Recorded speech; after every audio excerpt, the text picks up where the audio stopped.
This is my M365, which was converted into something bloody stupid, which is now a V365. I've noticed a couple of major flaws, and I don't even know if I can show you. It's starting to grunge, so it's pulled. It seems like it's crushed the steering bearings. Now, I haven't over tightened them, absolutely definitely. Everything was perfectly in line and everything was perfectly torqued down. As you can see, I balanced the wheel, but in the dropouts here, this is a monorim suspension. It's a lot thicker than the Chinese one, a hell of a lot thicker, and it's a lot more sturdy. But when I took this off, I've noticed that the nut itself is carving its own way into the shock. So anyone who does this, the back end is an absolute work of art. There's nothing wrong with it whatsoever. The electronics, there's nothing wrong with it. But you've got to bear in mind that the extra shock, which I didn't realise, is going to be put on the front. I haven't ridden this now for I don't know how many months. It still works, it still comes on, it still powers up, it's still perfect, but it's just that. So if you're thinking of doing this, please bear in mind that there's extra shock that goes in other places purely because of the speed and the way that it has to control over the bumps and God knows what. I reckon that the problem is down the bottom here, the bearings are shot. I don't know. If anyone wants to buy this, basically tough, because it ain't for sale. I'm now going to strip it down and salvage all the parts off it and throw the frame away. I don't want to do it, but I've got to do it.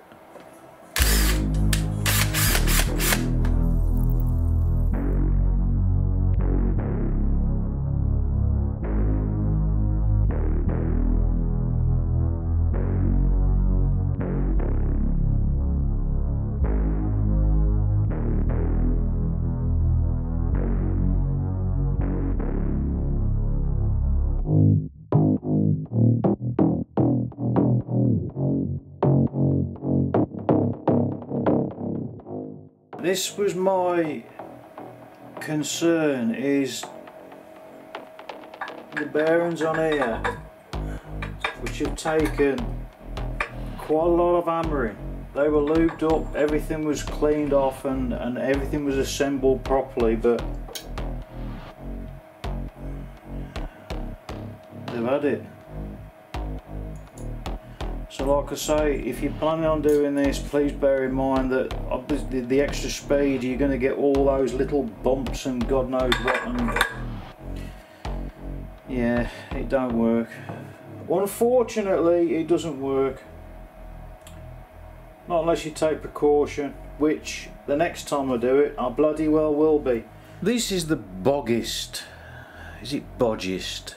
Bogist C1 Pro, it doesn't matter. It's a superb piece of kit. I have been out on it many times and I thank Dave in the shop for lifting it up here. I do appreciate it.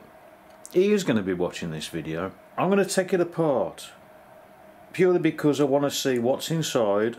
I want to see how big the battery is. I want to see if I can increase the battery size, I can increase the power, and what I can actually do. I've got to measure the dropout width at the back because I want a bigger motor. I just want bigger everything, but it's got to retain its weight. It can't be any heavier.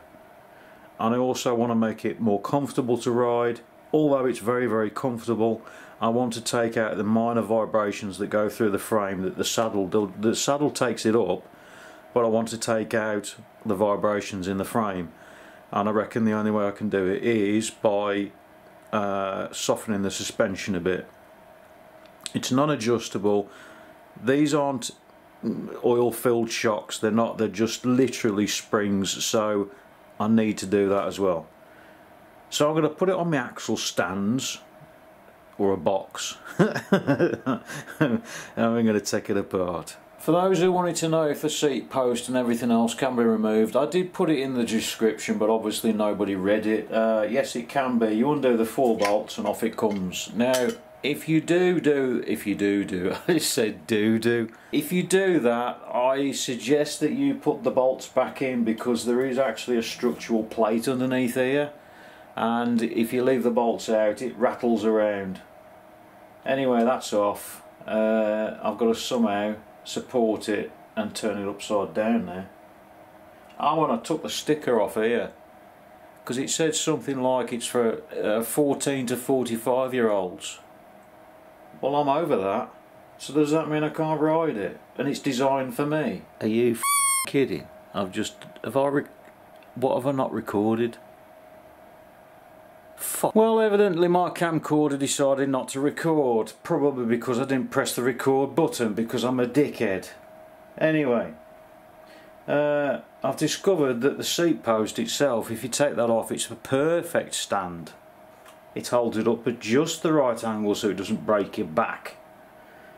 Anyway, 2, 4, 6, 8, 10 bolts, you take those off, the bottom plate comes off, which is that. In there you've got the battery, which is very heavy, believe it or not. I'm going to weigh that.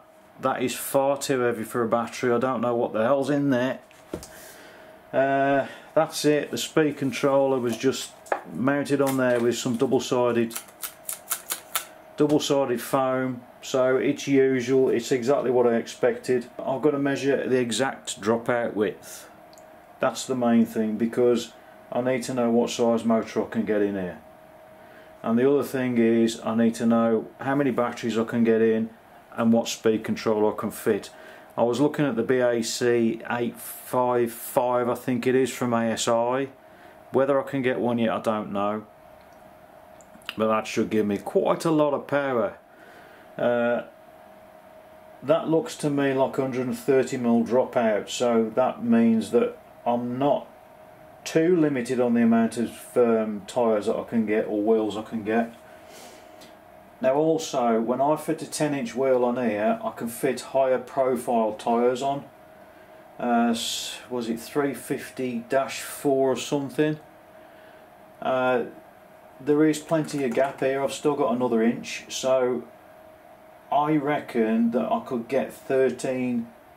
They're equivalent to 13-inch wheels on this, but I'll have to see. I've got to do some measurements and see how much clearance I've got and everything.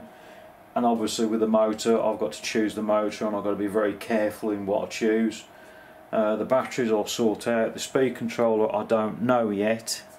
I might use the phase runner, I don't know. I don't really want to. I've got to measure this. I've got to get my batteries, my test batteries, I don't know where they are. I've got to get my test batteries, and I've got to see in a layer how many I can actually line up here to see how many cells I can actually get in, which I'll do now.